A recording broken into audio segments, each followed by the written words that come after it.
할렐루야, 빛내리교회 성도 여러분, 좋은 아침입니다. 오늘 아침에 우리에게 주시는 말씀을 통해서 우리에게 부어주실 하나님의 은혜를 기대합니다. 오늘은 마태복음 6장 26절, 27절, 33절, 34절 말씀입니다. 공중의 새를 보라, 심지도 않고 거두지도 않고 창고에 모아 들이지도 아니하되 너희 하늘 아버지께서 기르시나니 너희는 이것들보다 귀하지 아니하냐. 마태복음 6장 26절 말씀. 자, 너희 중에 누가 염려함으로 그 키를 한 자라도 더할 수 있겠느냐. 마태복음 6장 27절 말씀. 그런즉 너희는 먼저 그의 나라와 그의 의를 구하라. 그리하면 이 모든 것을 너희에게 더하시리라. 마태복음 6장 33절. 그러므로 내일 일을 위하여 염려하지 말라. 내일 일은 내일이 염려할 것이요 한날의 괴로움은 그날로 족하니라. 마태복음 6장 34절 말씀. 아멘. 오늘 우리가 읽은 말씀은 산 위에서 하신 예수님의 설교, 산상수훈 내용의 일부분입니다. 그 중에서도 33절에 너희는 먼저 그의 나라와 그의 의를 구하라 라는 말씀은 찬양으로도 만들어져서 많이 불리우고 있습니다. 저도 먼저 그의 나라와 그의 의를 구하라 라는 찬양을 제일 좋아합니다. 그리고 항상 무엇을 선택해야 할지 고민이 될 때 저의 선택을 스크린하는데 가장 중요한 역할을 하는 말씀이 바로 마태복음 6장 33절의 말씀입니다. 요즘식으로 하면 저의 인생 말씀입니다.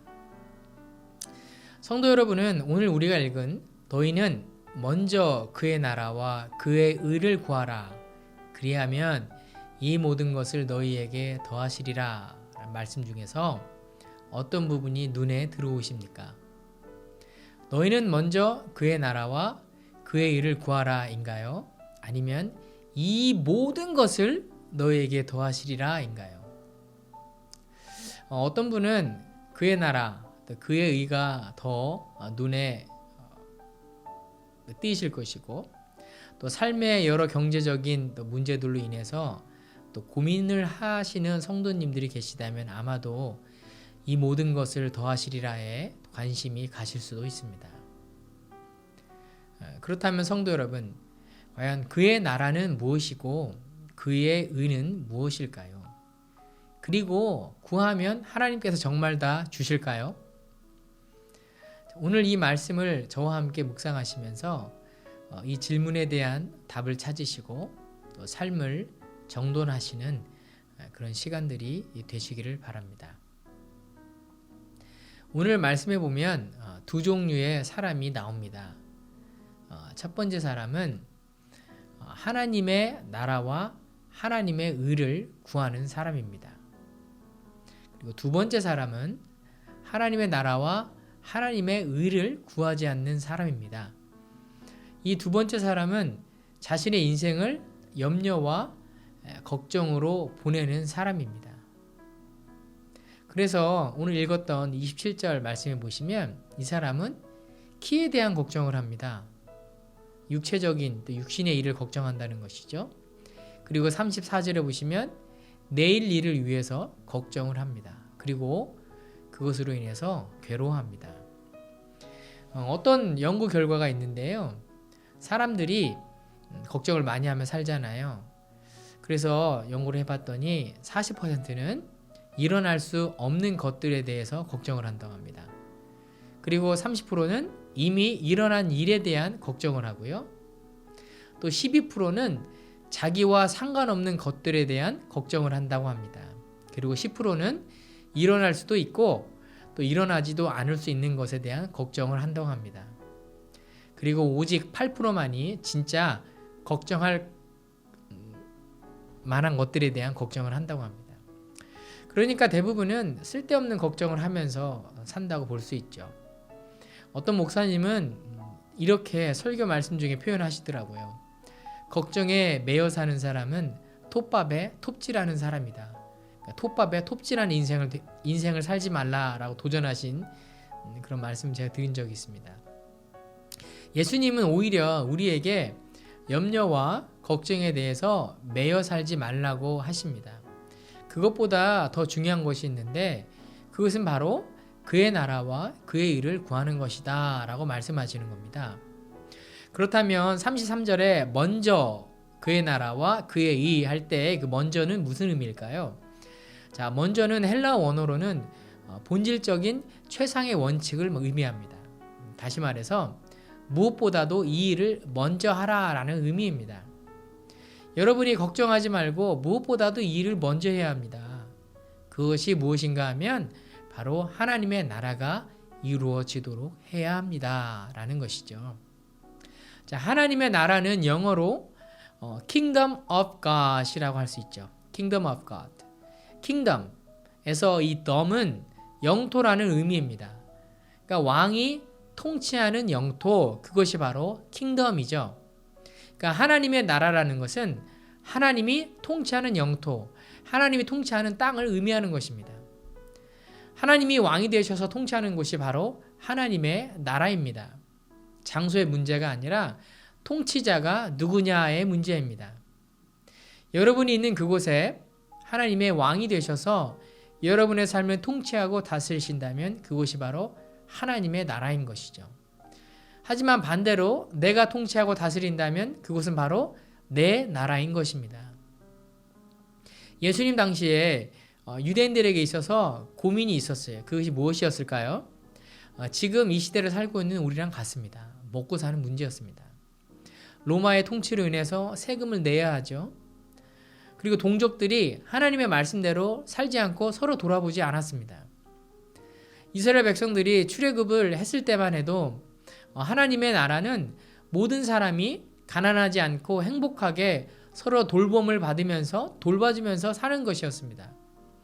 그러나 시간이 점점 지나면서 사람들의 그 하나님의 나라와 하나님의 뜻, 의를 추구하지 않고 나의 의를 추구하기 시작했습니다. 그래서 가난한 사람들이 생겼고 그 가난한 사람의 것을 착취하였습니다. 수단과 방법을 가리지 않고 또 품삯을 주지 않았습니다. 그러니까 품꾼의 울음소리가 하나님께 들릴 지경이었습니다. 어떻게 하면 내가 더 많이 먹고 가질까? 또 모두에게 좋은 것에서 또 내 자신에게 더 좋은 것에 초점을 맞추기 시작했다는 것입니다. 그래서 이스라엘이 결국에는 어떻게 됐죠? 망했습니다. 내가 내 자신의 탐욕에 집중할 때 당시에는 그것이 좋아 보이지만 결국엔 같이 망한다는 것이죠. 오늘 예수님께서는 우리에게 이렇게 도전하십니다. 너희는 하나님의 통치하시는 나라가 이루어지도록 기도해라. 너희 의로 세우는 나라가 아니라 하나님의 공의가 세워지는 나라가 되도록 기도하라. 이 말씀은 이렇게도 볼 수 있습니다. 하나님이 나의 왕이신가 확인하라. 성도 여러분, 하나님이 성도 여러분의 왕이 되십니까? 그리고 그 하나님이 당신의 왕이 되셔서 당신의 삶을 통치하고 계십니까? 그리고 그 하나님이 당신을 통치하기를 원하십니까? 그렇다면 그 하나님은 바로 여러분의 하나님이 되실 것입니다. 자, 33절의 하반부의 말씀이 그리고 내 말씀이 되실 것입니다.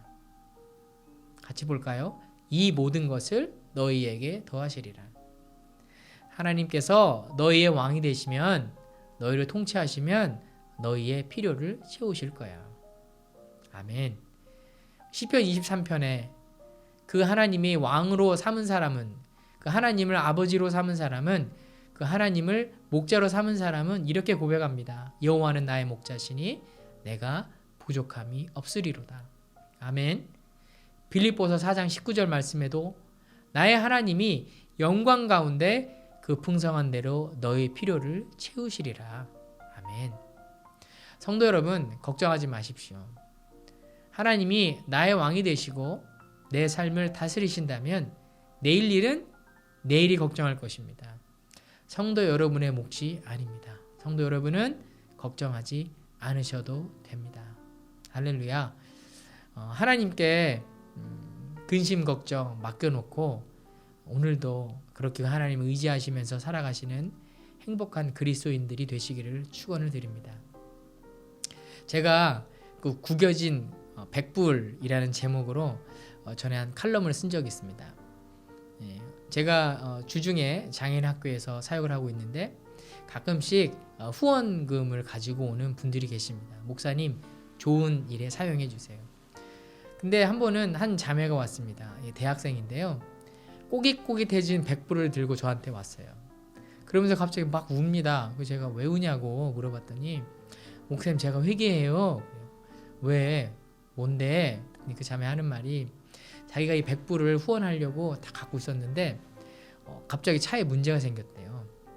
그래서 그 후원할 마음을 접고 그 차를 고쳐야 되겠다. 그래서 그 차를 토잉하고 견적을 내는데 사용을 했나 봐요. 근데 마음에 너무 길티 필링이 드는 거예요. 하나님, 내가 이 비용을 장애인들을 위해서 후원을 하려고 했는데 제가 이 차 사고 또 차에 문제가 생기는 바람에 하지 못하고 제가 이렇게 됐습니다. 하나님 죄송해요. 막 하고 막 자책하고 있는데 몇 시간 뒤에 삼촌이 전화를 하신 거예요. 갑자기 네가 생각이 났는데 무슨 일 있니? 이 친구가 놀란 거죠. 그래서 자기가 차가 이렇게 고장이 나서 이렇게 됐다고 설명을 하니까 삼촌이 왜 걱정을 하냐고, 왜 말을 안 했냐고, 내가 다 고쳐주겠다고 하면서 삼촌이 차를 고쳐주셨다는 거예요. 그래가지고 본인은 너무 놀란 거예요. 내 상황을 하나님이 보셨고, 내가 정말 걱정하지 않아도 될 일을 하나님께 먼저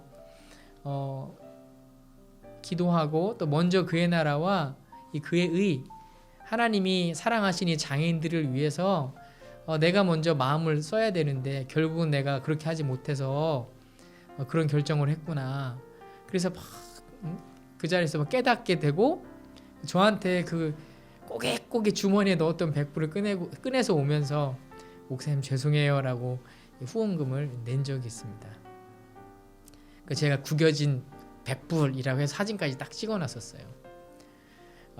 성도 여러분, 이건 작은 예지만 우리가 살다 보면은 얼마나 많은 걱정거리들이 많습니까? 오늘 말씀대로 먼저 하나님의 나라, 또 하나님 의를 생각해 보십시오. 그리고 그 하나님이 나의 삶을 다스리시기를 그렇게 기도하고 그렇게 드려보십시오. 그러면 나의 왕이신 하나님이, 나의 아버지이신 하나님이, 나의 목자이신 하나님이 나의 쓸 것을, 나의 필요를 그렇게 채워주실 줄로 믿습니다. 오늘도 그렇게 하나님과 함께 동행하시고 또 승리하시는 삶을 살아가시기를 예수님의 이름으로 축원을 드립니다.